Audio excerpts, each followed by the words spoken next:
Crypto is going up today, but one altcoin is doing better than the rest, and that's Floki Inu. Now, why is that? Who's buying here? Who's selling here? Could this rally last longer? Let's have a look at the on-chain data, the data most people are not considering. Now, I'm publishing videos on Floki Inu regularly on this channel, and I actually did enter a position on the 13th of May. So this is now from the premium membership channel. It's based on this chart over here, but more on this later in this video. Now, here's how I think about those price flows fundamentally. Crypto is a game of capital flows, and the capital flows are correlated to attention. If everybody looks at asset number A, the price of asset number A goes up. If then the attention weighs down, then the capital becomes available to push the next altcoin. And so most people just look at price charts like this, but I don't think we get a clear picture here. This is just Floki Inu in US dollars over time, and it's on a linear scale. So yes, sometimes the price goes up and down. It looks like a pump and dump, but really this doesn't really tell the whole story. What's already slightly better is to look at a logarithmic scale instead of a linear scale.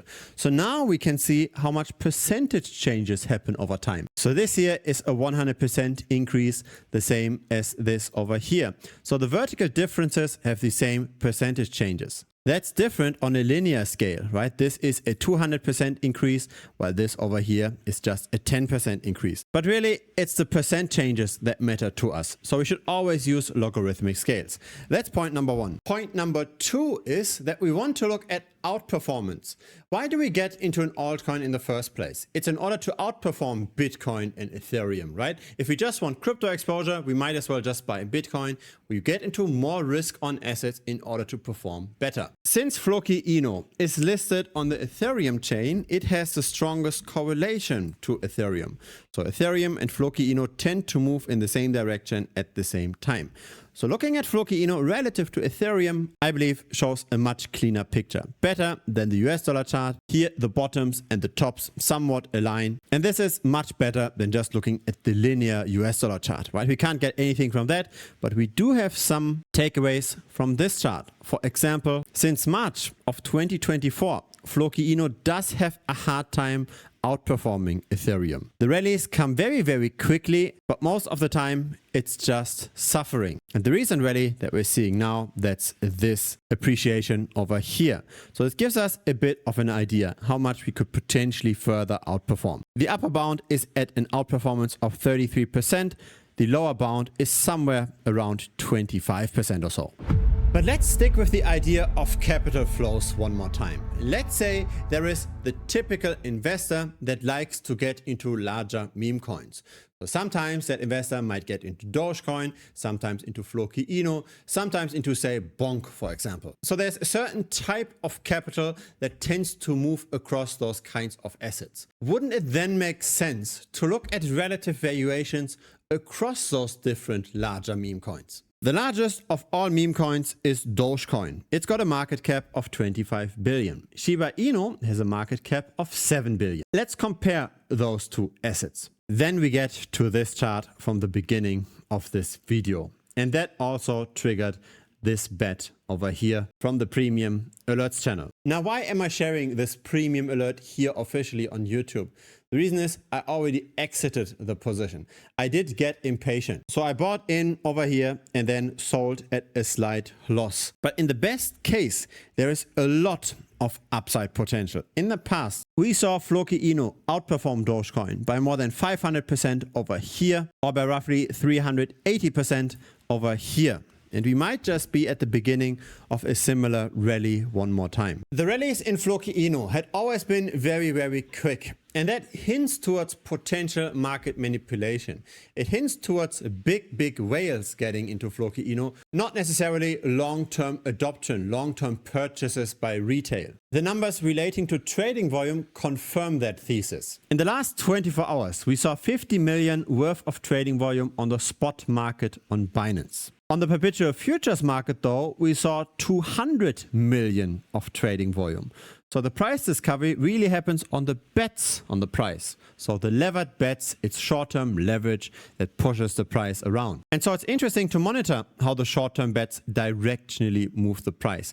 If the vast majority of people bet on falling prices, so when the shorts have to pay the longs to bet on falling prices, when the funding rate is very, very negative, that's when we tend to see a bottom in the price. That's then when the whales buy up the Floki supply and force liquidate all of those shorts. On the other hand, when the price is already high and people are over levered, then we tend to rather go down and then the longs get liquidated. Now recently we have seen an overhang of shorts, which is now normalizing somewhat again. The issue though is that open interest currently is very, very high. So let's say the market balances out again and let's say the funding rates of Floki Inu become ±0, maybe slightly positive. If the bearishness of Floki Inu on the perpetual futures market comes to an end, then all of that open interest will delever again. And just have a look at how much the Floki price is correlated to the open interest.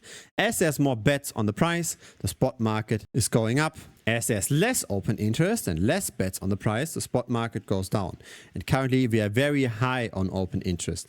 And that's the potential danger. Only if we continue to see a lot of people betting on falling prices, then the market makers might be incentivized to induce more of a short squeeze and buy up the supply and push the price of Floki higher. If that doesn't happen, if enough people are already giving up on shorting Floki, then the open interest will come down and bring the price with it. So monitoring the funding rates on Floki Inu is super important, which you can, by the way, find on coinglass.com. Have a look at this. In the last year, Bitcoin went up by more than 70%, roughly 75%. But in the same time period, most altcoins, especially the smaller ones, tended to go down. So how many of those smaller altcoins actually made those 75%? It's 1, 2, 3, 4, 5. We've got 5 outperformers and 95 underperformers. And I think this is an opportunity. Most altcoins underperform Bitcoin most of the time because of token inflation. The team tends to cash out over time. Early investors tend to cash out over time. There is a growing supply with all of those vesting unlocks, and that then leads to long-term underperformance of most altcoins. And so that's how I'm currently making most of my money. This is how the community is currently making most of its money. So this is a chat where our members share their wins. We are betting on weak altcoins and we manage our risk, of course, in the process to outperform buying and holding Bitcoin. I've actually measured this for my own portfolio for the last 4 years. Had I just dollar cost averaged into Bitcoin, I would have gotten this light gray line in return. Instead, I got the black line because, again, I shorted weak altcoins at the same time. Very inflationary altcoins where early investors cash out. And when they are cashing out, we are making money as well. A lot of this extra performance was because of Balancer. So that was one of my favorite trades.